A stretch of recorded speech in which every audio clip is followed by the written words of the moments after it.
दोस्तों, आप दिल्ली की मुख्यमंत्री की तस्वीर देख रहे हैं।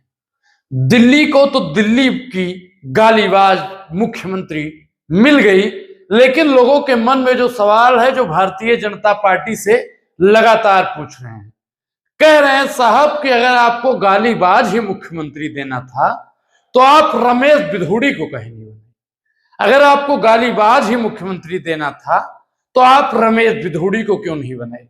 अगर आपको गालीबाज ही मुख्यमंत्री देना था तो आप रमेश बिधूड़ी को क्यों नहीं बनाए?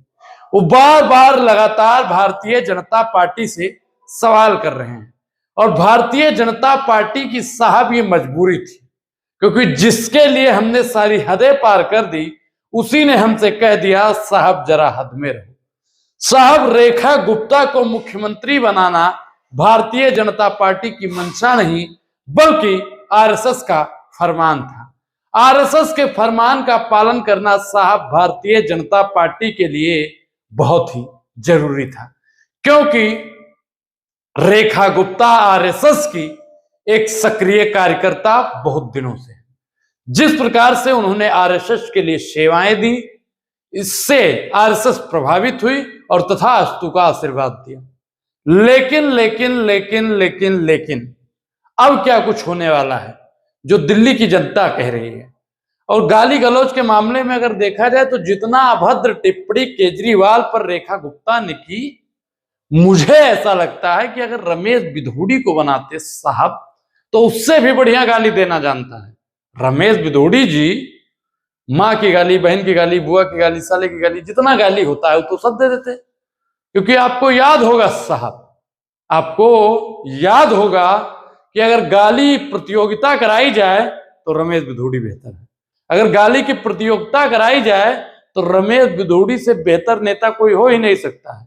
यह एक वहां का है, कोई राजा करके नाम है, वो भी बेहतर गाली देता है। आपको मैं बता दूं दोस्तों कि पार्लियामेंट के अंदर जिस प्रकार से गाली गलौज और अभद्र भाषा का प्रयोग रमेश बिधूड़ी ने दानिश-अली के लिए किया, विधानसभा चुनाव के समय में प्रियंका गांधी जी पर, आतिशी पर जो उन्होंने टीका टिप्पणी की, वो आप सबके सामने जग जाहिर था। तो क्या बीजेपी ने कुछ गलत किया है रेखा जी को बनाकर? रेखा को मुख्यमंत्री नहीं बनाना था। और एक चीज और बता दें कि विदेशों से भी अब सौगात आ रही है, बधाइयां आ रही हैं। तो क्या कुछ चेंजेस होने वाला है? प्रवेश वर्मा नाराज चल रहे हैं। भले ही उनको उप मुख्यमंत्री बना दिया गया हो, लेकिन अंदरूनी कलह चल रही है भारतीय जनता पार्टी में।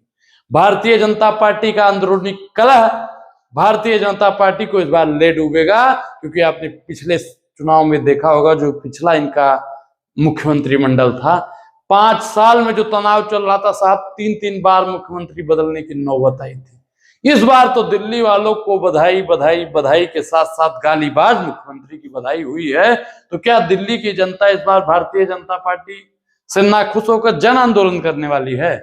बहुत कुछ हो सकता है दिल्ली में दोस्तों, क्योंकि दिल्ली किसी के बाप की नहीं है। कुछ याद आया जो उनका ट्वीट था रेखा गुप्ता जी का कि दिल्ली तुम्हारे बाप की नहीं है कमीने, कुछ ऐसा करके। मैं उन अल्फाजों को नहीं बोलूंगा।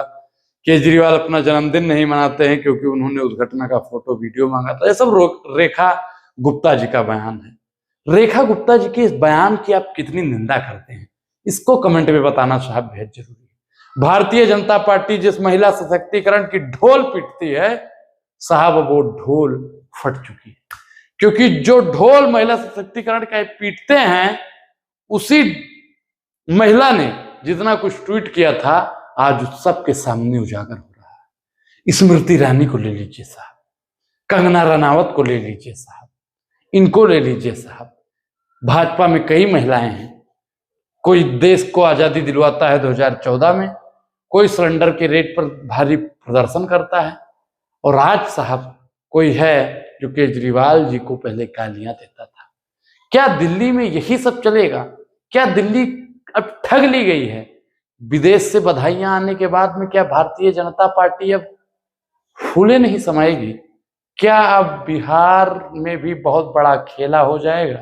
क्योंकि बिहार में खेला होना तो स्वाभाविक है, क्योंकि जिस प्रकार से सीटों की बंटवारा को लेकर आपसी कलह चल रहा है, दिल्ली में आपसी कलह चल रहा है, इससे स्पष्ट होता है साहब कि दिल्ली की राजनीति वाली मतलब बड़की राजनीति और बिहार की राजनीति और हो सकता है भारतीय जनता पार्टी को 3 जगह से भारी नुकसान। उस 3 जगह के बारे में मैं आपको अगली वीडियो में बताऊंगा, क्योंकि जिस प्रकार से भारतीय जनता पार्टी ने उत्तर प्रदेश में वादे किए, बिहार, छत्तीसगढ़, मध्य प्रदेश, गुजरात तमाम जगह वादा किया और उससे वादा खिलाफी की, तो अब उत्तर प्रदेश की जनता के साथ साथ बिहार की जनता, बंगाल की जनता और एक चीज और बताए साहब, इस बार दिल्ली की जनता भी नकारने के लिए आपको तैयार होगी। इस पूरी बातचीत पर आपकी क्या प्रतिक्रिया है? अपनी प्रतिक्रिया जरूर दें। और अभी तक आपने हमारे चैनल को सब्सक्राइब नहीं किया है तो सब्सक्राइब करना भी बेहद जरूरी है। अब अनुराग ओझा को दीजिए इजाजत। शुक्रिया, बहुत बहुत धन्यवाद।